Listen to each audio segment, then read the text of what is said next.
ever feel like just completely overwhelmed with like all the information out there? Yeah, definitely. It's like every time you open your phone, new headline, new notification, it's a lot to process. It really is, and that's what we're diving into today. We're talking about navigating this crazy modern world of communication, all the good and the bad that comes with it. And to help us unpack it all, we're turning to communication expert Carlos Villalobos. His work, Nuevas Voces, Viejos Riesgos, o Una Oda a la Comunicación Moderna. It's a mouthful, but trust me, it's full of insights. So no easy answers then. Well, Villalobos would say there's never been an easy answer when it comes to communication. Fair enough. So what's he got to say about this information overload? Well, he actually argues that one of the root causes is this crisis of trust in traditional media. Makes sense. You see all these biases, hidden agendas, people start to tune out. Exactly, and that erosion of trust creates this void, and what rushes in to fill it. All the new voices, new platforms, the whole digital landscape, right? Precisely. And on the one hand, it's incredible. More perspectives, more dialogue happening than ever before. Okay, but there's got to be a but coming here. There's always a but, right? The downside is that not all these new voices are, shall we say, created equal. Meaning? Well, it's like we've suddenly handed everyone a megaphone. And not everyone knows how to use a megaphone responsibly. Exactly. Villalobos calls it becoming a digital loudspeaker. And with that comes a whole lot of responsibility. I like that, the digital loudspeaker. Okay, so it's not just about having a voice, it's about what you do with it. But how do we even begin to navigate this landscape where everyone's shouting? That's the million-dollar question, isn't it? And honestly, I think the first step is just awareness. Awareness of what, exactly? Awareness of how this new media landscape works, its power dynamics, and our own roles within it. So, like, realizing we're not just passengers along for the ride, but active participants shaping the conversation. Exactly, and that awareness is the foundation for everything else. Okay, so awareness is step one. What comes next? What do we do with this awareness? Well, that's where we really start diving deep into Villalobos' recommendations. And that's a conversation for our next part. So we left off talking about awareness. Like, step one is realizing how much power we actually have in shaping online discourse. Exactly, and I know it can feel kind of overwhelming, like, am I really supposed to fact check every meme before I hit share? Right? It's like, where do we even begin with that? Well, Villalobos would say it's not about becoming, investigative journalists overnight. Thank goodness for that. It's more about making small but conscious changes in how we engage online. Okay, so like give me an example. What's one thing our listeners could start doing today to be a little more critical online? How about this? Next time you see a headline, the one that makes you go, oh, I gotta share this right now. Stop for a second. Just pause. Yeah, before you hit that share button, ask yourself, why am I sharing this? Like, what's motivating me here? Okay, interesting. So check your motives before you check your timeline. Exactly. Is it from a source I trust? Have I actually read the full article or just skimmed the headline? Ooh, that's good. I'm guilty of that, getting sucked in by a catchy headline. Happens to the best of us. And Villalobos actually talks about this phenomenon. He calls it emotional pornography. Emotional pornography. Okay, now I have to know more. Basically, it's how information, especially online, is packaged to trigger these really strong instant reactions, often fear or anger. It's like clickbait, but for our feelings. Exactly. And it can be really harmful because when you're triggered like that, it kind of short-circuits critical thinking. You're just reacting, not really reflecting. Less reacting, more reflecting. I like that. But okay, what about this?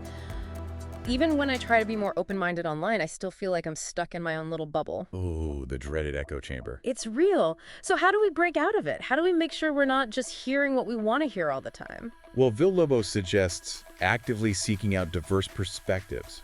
Sounds simple enough, but... It's harder than it sounds, right?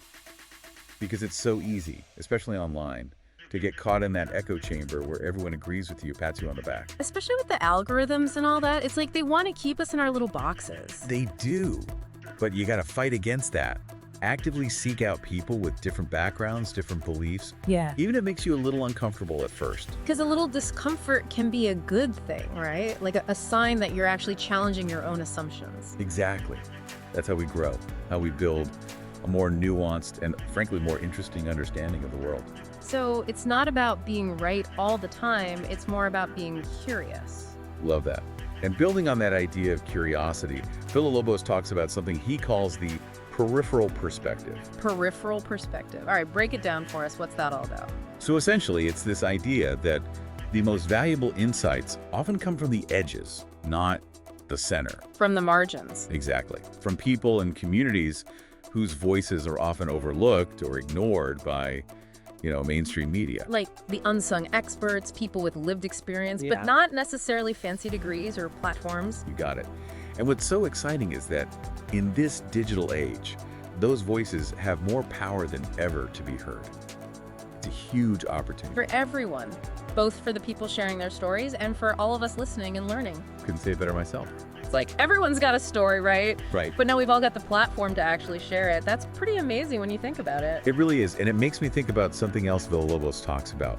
This idea that we need to move beyond that old way of thinking about producers and consumers of information. Because online, it's like we're kind of both at the same time, right? Creating and consuming constantly. Yeah, exactly. And that realization, it's empowering, but also a little daunting, How so? Well, because it means that every time we post something, share an article, even just leave a comment, we're not just expressing our own opinion, we're actually shaping the information landscape for other people. Whoa, yeah, when you put it like that, it makes you realize how much weight our words can actually carry online. For good or for bad, right? Because just like accurate information can spread quickly, misinformation can too, like wildfire. That's the double-edged sword of it all, I guess. So where does that leave us then? We've talked about all the potential pitfalls, the risks of this new media landscape, but also the incredible opportunity. Right, and it feels like Villalobos' main message is, Yeah. it's all about finding that balance, embracing the good stuff, Yeah. while staying vigilant about the risks. Easier said than done, though, right? So how do we actually do that? Where do we even begin? You'd say it starts with recognizing our own agency in all of this. What do you mean? Like, we're not powerless, right? Just because there's this constant flood of information doesn't mean we have to drown in it. Okay, so we're not helpless, but what's the alternative? We have choice in every interaction. We choose what we consume, what we share, how we react to things we see online. We have more control than we often realize. So it's about making conscious choices. Yeah, and those choices, they matter. Choosing to be a little more critical, a little more curious, choosing to engage in good faith, even when it's hard. Choosing to be part of the solution, not the problem. Exactly. And honestly, that gives me hope, because I really believe that when enough people make those choices, even small ones, it can start to shift the entire culture of online communication. And that's a world I want to live in. Me too. A world where we're all a little more thoughtful, a little more discerning about the information we encounter and share. It's about remembering that we're all in this together, right?